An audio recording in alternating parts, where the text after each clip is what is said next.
अब अपन देखते हैं प्लांट सेल और एनिमल सेल। ये एनिमल सेल है और ये आपकी प्लांट सेल है।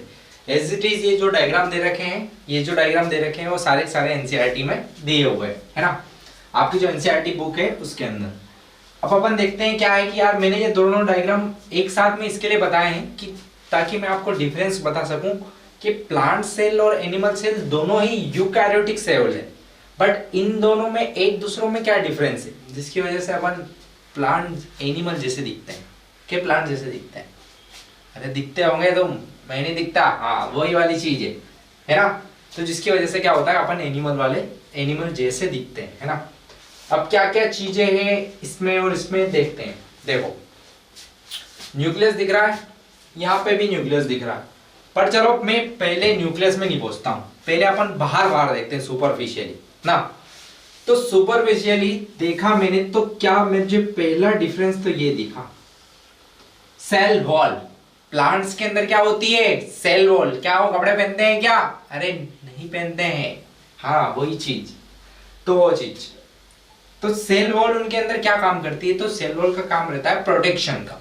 यहाँ पे बस खाली अपन प्लांट सेल और एनिमल सेल में डिफरेंस देख रहे हैं। क्या मोस्ट ऑफ क्वेश्चन आ जाता है कि दोनों में डिफरेंस बताओ, 4 या 5 जो भी पूछा जाता है, इसके लिए अभी ये देख रहे हैं। बाकी अपन पर्टिकुलरली हर एक चीज को डिफाइन करके देखेंगे एज इट इज जो दे रखा है। अब यहाँ पे देखते हैं सेल वॉल का क्या काम है? प्लांट को बाहर से प्रोटेक्ट करना, है ना, वही चीज। क्या एनिमल में है ऐसा? अरे है क्या तुम्हारा सेल वॉल? है नहीं है? हाँ, तो वही दोनों में डिफरेंस क्या हो गया? इसमें प्लांट्स में सेल वॉल होती है और एनिमल में सेल वॉल नहीं होती है। दूसरा मैं बोलूं तो देखते हैं अपन क्लोरोप्लास्ट। क्लोरोप्लास्ट पहला डिफरेंस, दूसरा डिफरेंस। दूसरा क्या है? अब यार ये क्लोरोप्लास्ट या प्लास्टिड, ये प्लास्टिड 3 टाइप का होता है। बाकी ये क्लोरोफिल सुना होगा ना, फोटोसिंथेसिस पढ़ा होगा। फोटोसिंथेसिस, प्लांट जो रहते हैं अपना खाना खुद बनाते हैं। ऐसा तो है ही नहीं कि वो मस्त गैस लगा के पूरी भजे तल रहे हो, ऐसा करते हुए देखा है क्या कभी प्लांट्स को? नहीं। वो क्या करते हैं कि उनके अंदर एक पिगमेंट्स होता है जिसको बोलते हैं क्लोरोफिल। उस क्लोरोफिल के अंदर होता है क्लोरोप्लास्ट। यही क्लोरोप्लास्ट किसका टाइप है? तो ये प्लास्टिड का टाइप है। क्लोरो मतलब होता है कलरफुल और प्लास्ट मतलब होता है बनाना, प्लाज्मा, है ना। तो ये क्या करता है? इस क्लोरोफिल जो कि क्लोरोप्लास्ट रहता है, जो इस फूड बनाता है, खाना बनाता है, इसके लिए बनाता है, प्लांट्स के लिए, है ना। और अपन यहाँ पे आए तो एनिमल अपने अंदर ऐसा है। अरे तुम सोच रहे होंगे कि भगवान ऐसा होता तो कितना अच्छा रहता, मस्त क्लोरोप्लास्ट, अपन ऐसे धूप के सामने ऐसे हाथ फैला के खड़े हो जाते कि आज चलो 250 ग्राम बना लिया, 200 ग्राम बना लिया, जब फुर्सत मिली, जब खाना बना लिया फिर खा लेंगे। ऐसा है क्या? नहीं है। क्यों नहीं है? क्योंकि अपने अंदर ये भाई है ही नहीं, एब्सेंट है। इसके लिए अपन को मेहनत करना पड़ता है। अरे अभी तुमको नहीं करना पड़ रहा होगा, तुम्हारे मम्मी पापा को करना पड़ रहा होगा, पर एक टाइम बाद करना पड़ेगा जब तुम्हारी क्या हो जाएगी। हाँ समझ गए तुम? हाँ, तो उस कंडीशन के बाद क्या होता है कि एनिमल सेल में वो नहीं है। तो इसके लिए क्या होता है? क्यों नहीं है? क्योंकि अपन कैसे हैं? हेट्रोट्रोफिक, अपन अपना खाना खुद बनाते हैं। इन प्लांट्स के ऊपर डिपेंड रहते हैं अपने खाने के लिए। अरे रहते हैं ना। अरे देख लो, गेहूं, मक्का, सोयाबीन, ये सारी चीजें कहाँ है? ये सारे प्लांट्स ही है जिससे अपन ऑब्टेन करते हैं, है कि नहीं? वही चीज। तो एनिमल में तो रहता ही नहीं प्लास्टिड। ये आपका दूसरा डिफरेंस। तीसरा देखूं तो यहाँ पे देखो कितना बड़ा वैक्यूल प्रेजेंट है। वैक्यूल, लार्ज वैक्यूल, और कहाँ पे है? सेंटर पे। बेचारा अपना न्यूक्लियस जो था एनिमल प्लांट सेल का, वो किधर चला गया? साइड में कोंटे में पड़ा है किधर, है ना। बट अब यहाँ पे देखते हैं, राजा है भाई, राजा सेंटर में है, पूरे सेल पर राज कर रहा है ना। और वैक्यूल कहीं दिख रहा है? ये छोटा सा, यही है आपका क्या है? वैक्यूल, है ना। यहां देखो सेंटर पे है, लार्ज है, जिसकी वजह से न्यूक्लियस किधर चला गया? पेरीफेरी पे, पेरीफेरी या साइड में। ऐसी जो साइड वाली पोजीशन होती है ना, ये आपका थर्ड डिफरेंस से आएगा। न्यूक्लियस किस साइड है? तो पेरी, पेरी, ठीक है ना। न्यूक्लियस आपका किधर साइड शिफ्ट हो गया है, तो पेरीफेरी की साइड में, एक साइड में शिफ्ट हो गया है ना।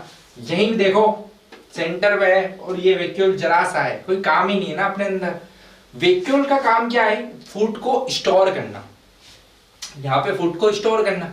बट अपने क्या है, स्टोर करने का कोई रोल कॉल ही नहीं है, अपन तो खुद बाहर से खा रहे हैं ना। स्टोर करके क्या करेंगे, स्टोर करने का काम भाई ये वही का है, माइटोकॉन्ड्रिया, एटीपी, एडिनोसाइन ट्राइफॉस्फेट के फॉर्म में ये एटीपी इनके अंदर भी है। ये रहा माइटोकॉन्ड्रिया, उसका भी काम है, वो क्या दूसरे कामों में यूज करेगा एनर्जी का। जैसे पेड़ पौधे भी सांस लेते हैं, ये आपने 8th में पढ़ा होगा, है ना। हाँ, तो वही चीज के लिए माइटोकॉन्ड्रिया एटीपी के फॉर्म में एनर्जी को स्टोर करता है। अब यहाँ पे तो अपन को चाहिए बाबा एनर्जी, खाना क्यों खा रहे हैं, हाँ वही चीज, तो किसके फॉर्म में करता है, तो एटीपी के फॉर्म में। ये क्या है, न्यूक्लियस है, कहाँ है, सेंटर पे है, बट यहाँ कहाँ है, पेरीफेरी पे है। ये इधर कैसा पड़ जाएंगे, तो सेंटर पे, ठीक है। कहाँ पे आपका न्यूक्लियस एनिमल सेल में, तो वो है सेंटर पर। साइड में ये ब्यूटीफुल ऐसे ऐसे कुछ आ रहे हैं ना, इसी को बोला जाता है एंडोप्लाज्मिक रेटिक्यूलम। ये कोई डिफरेंस नहीं है, बट बता रहा हूं कितने डिफरेंस हो गए अभी। पहला, सेल वॉल होती है काय में, प्लांट सेल में, एनिमल में अपसेंट। दूसरा डिफरेंस क्या है, क्लोरोप्लास्ट, प्लास्टिड किसमें होता है, प्लांट सेल में, एनिमल सेल में अपसेंट। तीसरा, न्यूक्लियस जो रहता है वो पेरीफेरी पे प्रेजेंट रहता है, साइड में रहता है, बट यहां पे कहां पे रहता है, सेंटर पे। फोर्थ डिफरेंस देखते हैं, तो फोर्थ ये हो जाता है, लार्ज वैक्यूल प्रेजेंट होता है किसके अंदर, प्लांट सेल में, बट एनिमल सेल में जो होता है वो कैसा होता है, स्मॉल। ठीक है, आ रहा है समझ में। हाँ, तो ये सारे जो थे डिफरेंसेस थे। अब अपन क्या करेंगे कि अलग अलग जो इसके अंदर दे रखे हैं सेल ऑर्गेनल्स, उनके बारे में पढ़ेंगे। जैसे माइटोकॉन्ड्रिया के बारे में पढ़ेंगे, गोल्गी बॉडी के बारे में पढ़ेंगे, एंडोप्लाज्मिक रेटिक्यूलम, वैक्यूल, या आपका लाइसोसोम, इन सारी चीजों के बारे में। एक और चीज देखी जाए तो यहाँ पे खाली क्या है, आपकी सेल मेम्ब्रेन, और इस सेल मेम्ब्रेन को ही बोला जाता है प्लाज्मा मेम्ब्रेन। इन सारी चीजों के बारे में भी अपन आगे पढ़ेंगे, ठीक है। तो ये दोनों, ये 4 डिफरेंसेस है, ऐसी आपकी सेल्स होती है, बना लो। कल अपन ने देखा था कि एनिमल सेल और प्लांट सेल के बीच में डिफरेंस देखा था स्ट्रक्चर बना के। अब देखते हैं अपन आगे, देखते हैं कि क्या क्या पार्ट्स थे। मैंने बताया था कि जितने भी अपन ने चीजें पढ़ी थी, वो सेल की वॉल थी, प्लाज्मा मेम्ब्रेन थी, साइटोप्लाज्म था, बहुत सारे सेल ऑर्गेनल्स थे। अब एक एक करके उनके बारे में पढ़ेंगे कि एक्चुअली में कहाँ होते हैं, क्या काम होता है, उनका स्ट्रक्चर कैसा होता है, उनकी डिस्कवरी किसने करी थी। तो सबसे पहले अपन देखते हैं सेल वॉल। सेल वॉल, अब ये मैंने एक डायग्राम बनाया है कि सेल का, ये सेंटर पे न्यूक्लियस है, न्यूक्लियस के अराउंड कुछ फ्लूइड भरा हुआ रहता है जिसको आप बोलते हो साइटोप्लाज्म, है ना। अब क्या होता है कि इस साइटोप्लाज्म के अराउंड एक मेम्ब्रेन होती है जिसको बोला जाता है प्लाज्मा मेम्ब्रेन, या फिर इसी को बोला जाता है सेल मेम्ब्रेन। ये सेल मेम्ब्रेन जो है एनिमल सेल में भी होती है और प्लांट सेल में भी होती है ना।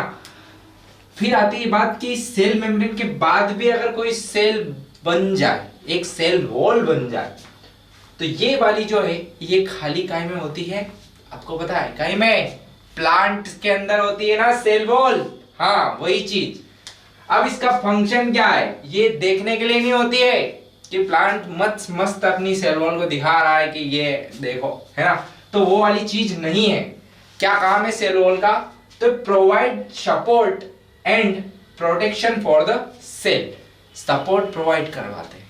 अरे हाँ ना, अरे जैसे एग्जांपल मार्वल को देखा होगा, आयरन मैन मोस्ट ऑफ का फेवरेट रहता है, उसका जो एक सूट रहता है ना वो प्रोटेक्ट करता है। अरे ऐसे ही खाली यूं ही गया तो कोई भी बांट देगा, हल्के ही छावट की थी तो वही मर गया मालूम पड़ा। हल्क को तो कभी भी गुस्सा आ जाता है, तो वही चीज उसका जो सूट रहता है ना उसको क्या प्रोवाइड करवाता है, प्रोटेक्शन। तो यहाँ पे भी सेल वॉल प्लांट को क्या प्रोवाइड करती है, प्रोटेक्शन, है ना, support and protection for the cell, है ना। अब देखते हैं कि स्ट्रक्चर कैसा होता है ना। Lies outside the cell membrane, ये देखो ये आपकी सेल मेम्ब्रेन है अंदर साइड वाली, इसके बाहर है सेल वॉल, है ना। तो क्या बोला है, लाइज आउटसाइड, सेल वॉल अंदर है, ये मान लो ये सेल वॉल है, तो इसके बाहर जो है ये सेल वॉल है, और इसके बाहर जो है वो आपकी सेल ये सेल मेम्ब्रेन है और इसके बाहर साइड जो है वो क्या है आपकी सेल वॉल है ना। Lies outside the cell membrane. फिर क्या बोला, फाउंड इन प्लांट्स में पाई जाएगी, एल्गी में भी पाई जाएगी, फंगी में भी पाई जाएगी, एंड मेनी बैक्टीरियाज, बहुत सारे बैक्टीरियाज के अंदर भी। जैसे मैंने कल एग्जांपल दिया, दो सेल देखे थे अपन ने, प्रोकैरियोटिक सेल और यूकैरियोटिक। प्रो मतलब प्रिमिटिव पहले है ना, और यू मतलब जो डेवलप्ड हो उस प्रोकैरियोटिक से। तो प्रोकैरियोटिक के अंदर एग्जांपल देखे थे अपन ने, अमीबा था, बैक्टीरिया था। तो बहुत सारे जो मोस्ट ऑफ बैक्टीरियाज होते हैं ना वो प्रोकैरियोटिक होते हैं, और प्रोकैरियोटिक में ये सेल वॉल होती है, इसीलिए बोला अपन ने mini bacterias. Not found in animal cell. आपकी जो एनिमल सेल है उसके अंदर सेल वॉल नहीं मिलेगी। ये एक डिफरेंस भी देखा था अपन ने कल, प्लांट सेल और एनिमल सेल। नेक्स्ट देखते हैं अपन साइटोप्लाज्म। सॉरी, पहले अपन प्लाज्मा मेम्ब्रेन देखते। तो आप सेल वॉल से किधर आ रहे हो, प्लाज्मा मेम्ब्रेन। प्लाज्मा मेम्ब्रेन को एक और नाम क्या दिया जाता है, तो इसी को बोला जाता है सेल मेम्ब्रेन।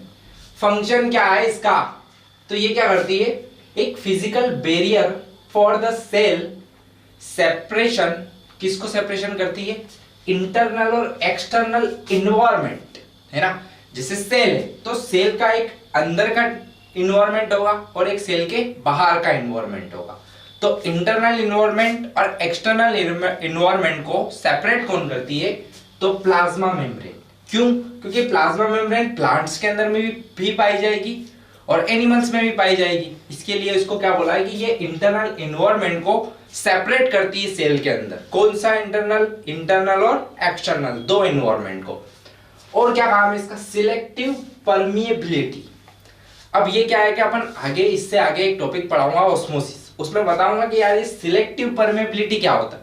सिलेक्टिव मतलब कि कुछ सिलेक्टेड सब्सटेंस होते हैं, उन्हीं को ये अपने अंदर से पास होने देती, जाने देती है ना, उन्हीं को बोला जाता है। जैसे क्या होता है कि आप मॉल वगैरह में गए होंगे, बड़ी सिटी में जाओगे तो वहां होता है ना, तो वहां पे पहले चेकअप किया जाता है तुम्हारा कि ये कोई वेपन लेके नहीं जा रहा है अंदर, मालूम पड़ा अंदर मालूम टेररिस्ट निकला। तो उस चीज के लिए क्या होता है कि पहले उसका चेकअप किया जाता है, तो क्या हाँ देखते कि हाँ कुछ भी नहीं है, तो उसको परमिशन मिलती। तो यहाँ पे भी क्या होता है कि सेल मेम्ब्रेन जो रहती है ना, वो कुछ सिलेक्टेड पार्टिकल्स होते हैं, उन्हीं को पास होने देती है, बाकी सबको बोलती है कि भग जा से। हाँ, तो वही वाली चीज। फिर आता है लोकेशन, कहाँ होती है, तो आपका ये न्यूक्लियस है, ये साइटोप्लाज्म है, इसके अराउंड, तो सराउंडिंग द सेल है ना, पूरी सेल को सराउंड करती है। आगे समझ में, हाँ। नेक्स्ट देखते हैं अपन साइटोप्लाज्म। अब साइटोप्लाज्म क्या है, एड्स इन मूवमेंट्स है ना। अब इसका क्या काम है, इसके अंदर तो सारे सेल ऑर्गेनल्स जो होते हैं, माइटोकॉन्ड्रिया हो गया, वैक्यूल हो गया, न्यूक्लियस हो गया, सारे मस्त डूबे हुए रहते हैं अंदर, पार्टी करते रहते बेचारे है ना। तो वही चीज हो रही है इसके अंदर, साइटोप्लाज्म। अब क्या होता है कि सेल के अंदर जो मोस्ट ऑफ एक्टिविटीज होती है वो कहाँ पे होती है, तो इन ये अंदर होती है साइटोप्लाज्मा के अंदर है ना। स्ट्रक्चर क्या है, स्ट्रक्चर मतलब कि क्या मेन काम है उसका, fluid between the cell membrane and organelles. ये क्या होता है, एक फ्लूइड होता है जो किसके किसके बीच में होता है, तो ये तो आपकी सेल मेम्ब्रेन है भाई, और ये अंदर सेल ऑर्गेनल्स होंगे, तो उनके बीच में जो फ्लूइड भरा हुआ रहता है वही होता है आपका साइटोप्लाज्म है ना। कंटेन द वाटर भी कंटेन करता है, सॉल्ट कंटेन करता है, और कुछ ऑर्गेनिक कंपाउंड्स है ना। ये सारी चीजों को ये क्या करता है, कंटेन करता है अपने अंदर। ठीक है, सेल की जो मोस्ट एक्टिविटीज होगी वो कहाँ पे होगी, तो साइटोप्लाज्म के अंदर। ठीक, देखो अभी मैंने बताया कि आपको एक सेमी परमिएबल मेम्ब्रेन का डिस्कशन किया था इससे थोड़ी देर पहले, तो वही चीज देखते हैं कि जो प्लाज्मा मेम्ब्रेन है वो कैसी है, सिलेक्टिवली परमिएबल बोला था। तो सिलेक्टिवली परमिएबल एक मेम्ब्रेन होती है सेल के अंदर जिसको बोलते हैं प्लाज्मा मेम्ब्रेन, उसी को क्या बोला जाता है, सेमी परमिएबल मेम्ब्रेन। सेमी मतलब कि कुछ सिलेक्टेड पार्टिकल्स ही है, जो सब्सटेंस है, कुछ सिलेक्टिव सब्सटेंस है, वही उससे पास हो सकते हैं या फिर ट्रांसफर हो सकते हैं है ना। तो ये मैंने मस्त वाला एक बीकर बनाया है, उसमें मैंने कुछ वाटर मॉलिक्यूल्स ऐड करे हैं है ना। पूरा वाटर मॉलिक्यूल दोनों पार्ट में, इधर भी और इधर भी सेम रखा है, बट मैंने क्या किया है कि इधर 1 ग्राम NaCl, अरे नमक, हाँ वही चीज है NaCl, जो उसका केमिकल फॉर्मूला है सोडियम क्लोराइड, और इधर मैंने 10 ग्राम NaCl। अब यार मैं ये 10 ग्राम 1 ग्राम में तुम कंफ्यूज हो गए, तो मैं बोल रहा हूँ, आप बोलोगे सर यार बायोलॉजी में क्यों मैथ्स घुसा रहे हो, पहले हमारे मैथ्स पढ़ लेनी पड़ती और फिर तुम और दिमाग खराब कर रहे हो। तो मैं बोला इधर मैंने 1 चम्मच नमक डाली और इधर मैंने 10 चम्मच नमक डाली। तो अब अगर देखा जाए तो जिधर 1 चम्मच नमक डाली है उधर नमक का कॉन्सेंट्रेशन कैसा है, कम है ना। तो जो कम वाली कंडीशन है उसको बोला जाता है हाइपो। हाइपो मतलब कम। और टॉनिक, टॉनिक जैसे डॉक्टर के पास गया तो बोलते ना टॉनिक लिख रहा हूं इसको, है ना। तो टॉनिक का मतलब होता है कि डेंस, इसका मतलब होता है डेंस और इसका मतलब होता है लेस, है ना। ये क्या होता है कि अपन इस सेमी परमेबल मेम्ब्रेन का जिक्र इसके लिए कर रहे हैं कि एक प्रोसेस है ऑस्मोसिस, जो कि इस सेमी परमेबल मेम्ब्रेन के थ्रू ही होती है। और ये ऑस्मोसिस है, एक टाइप है, किसका टाइप है, तो डिफ्यूजन का। सारी चीजें बताऊंगा बट अभी अपन इस चीज पे देखते हैं कि क्या है। 10 ग्राम, इधर 1 चम्मच नमक डाली और मैंने इस साइड 10 चम्मच नमक डाली। इधर कितनी है 1 और इस साइड 10 पूरी ये वाली 10, है ना। अब बताओ कि इस साइड नमक का कॉन्सेंट्रेशन कम है बट वाटर का कैसा होगा, ज्यादा होगा ना। अरे ये बाउंड्री है इनके बीच में कि बेटा तू इधर नहीं जा सकता, तू इधर नहीं जा सकता। उसके बाद बात कर रहा हूं मैं। इधर 1 चम्मच नमक है, मतलब नमक कम है और पानी कैसा है, ज्यादा है ना। मतलब नमक का कॉन्सेंट्रेशन कैसा है, कम है, और पानी का कॉन्सेंट्रेशन कैसा है, ज्यादा है। तो मैंने इधर एरो लगा के बोला मोर कंसंट्रेशन ऑफ वाटर।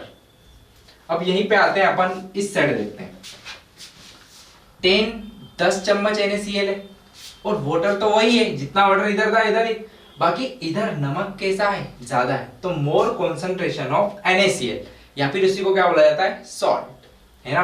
क्योंकि इधर 10 स्पून चम्मच अपन 10 स्पून अपन ने सॉल्ट ऐड किया था और इस साइड 1 स्पून, है ना, वही चीज है। अब यार मैं आप बोलोगे सर इधर अब हाइपर हो गया है कॉन्सेंट्रेशन। अरे इधर 1 चम्मच था तो हाइपो था, बट इधर कितना है 10 स्पून NaCl, बहुत ज्यादा है। तो उस ज्यादा वाली कंडीशन को बोला जाता है हाइपर। क्या बोलते हैं, हाइपर। ज्यादा वाली कंडीशन को क्या बोला जाता है, मोर। हाइपर है ना, और टॉनिक मतलब तो आपको बताया अभी डेंस, है ना। तो ये वाला कैसा हो गया है, हाइपरटोनिक, और ये वाला कैसा है, हाइपोटोनिक, है ना। ये दोनों तो समझ में आ गए और ये चीज भी समझ में आई। अब देखते हैं अपन कि मैंने ये क्यों बताया। तो ये प्रोसेस होती है जिसको बोलते हैं ऑस्मोसिस। ऑस्मोसिस क्या है, तो ऑस्मोसिस एक टाइप है, किसका टाइप है, तो डिफ्यूजन का। तो पहले मैं डिफ्यूजन बताता हूं। मूवमेंट ऑफ सब्सटेंस फ्रॉम, कहां से, सब्सटेंस का मूवमेंट होना, कहां से, higher concentration to lower concentration. मतलब उसकी मात्रा जहां पे ज्यादा है, जहां पे उसका कॉन्सेंट्रेशन ज्यादा है, वहां से कहां पे जाना, जहां पे वो कम है, उसी को क्या बोला जाता है, डिफ्यूजन। ठीक है, आया समझ में क्या बोला है कि the movement of substance from higher concentration to the lower concentration. मतलब कि जो चीज जहां पे ज्यादा है वहां से उसको कहां पे जाना, जहां पे वो कम है, उसी को बोलते हैं अपन डिफ्यूजन, है ना। ये डिफ्यूजन के लिए 3 कंडीशंस होती है, हाइपोटोनिक, हाइपरटोनिक और आइसोटोनिक। हाइपो मतलब कमी, हाइपर मतलब ज्यादा, और आइसो मतलब बराबर, सेम, इक्वल, है ना। अब आता हूं कि यार ये डिफ्यूजन का टाइप कौन है, तो वो टाइप है ऑस्मोसिस। ऑस्मोसिस क्या होता है, the process of movement of water inside और आउटसाइड द सेल फ्रॉम, किसके थ्रू, थ्रू। ये बहुत इंपॉर्टेंट है। अगर आप ये नहीं बताते हो through the semi permeable membrane, तो आपकी डेफिनेशन जो है वो कैसी है, अधूरी है, शॉर्ट है। वो आपको एग्जामिनर, आपने अगर ये through the semi permeable membrane नहीं लिखा तो वो आपको डबल 0 दे देगा, 2 अंडे दे देगा मस्त। फिर घर पे आना और मस्त उनको बॉईल करना, नमक मिर्ची लगा के खा जाना, है ना। तो ये चीज होगी। तो ऐसा अपन को नहीं करना है। अपन को क्या लिखना है, the process of movement of water inside और outside the cell through the semi permeable membrane. यही है आपकी semi permeable membrane, SPM, semi permeable membrane. Osmosis, अब यार आप बोलोगे सर क्या ऑस्मोसिस क्या काम है। अरे अपनी बॉडी के अंदर बहुत सारे फ्लूइड्स है ना। अरे साइटोप्लाज्म है, ब्लड है ना, वाटर भी है, मिनरल्स भी है। तो उन सारी जो चीजें है, जो फ्लूइड है, उसका जो ट्रांसफर होता है वो इस ऑस्मोसिस के थ्रू होता है, इस डिफ्यूजन के थ्रू होता है ना। इसके लिए हम बता रहे हैं कि यार ये क्यों जरूरी है, कैसे क्या होता है। अब ये ऑस्मोसिस है, इसके टू टाइप्स है। एक होता है एंडोऑस्मोसिस और दूसरा होता है हेक्सोऑस्मोसिस। मतलब ये कोई सब्सटेंस है, यहां पे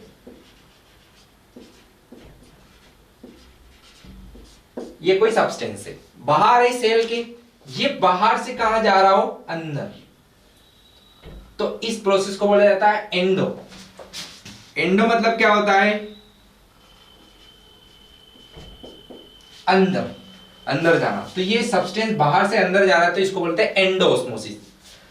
अब आता है दूसरा वाला जो बाहर, अंदर है, अंदर से कहां आ रहा है, बाहर, ये आ गया बाहर, तो इसको क्या बोलोगे, हेक्सो। हेक्सो मतलब बाहर, अरे एग्जिट सुना है ना, एक होता है एंट्री और एक होता है एग्जिट। और शादी वादी में गए हो, रहता है वहां पे, तो जाया करो तो पता चलेगा।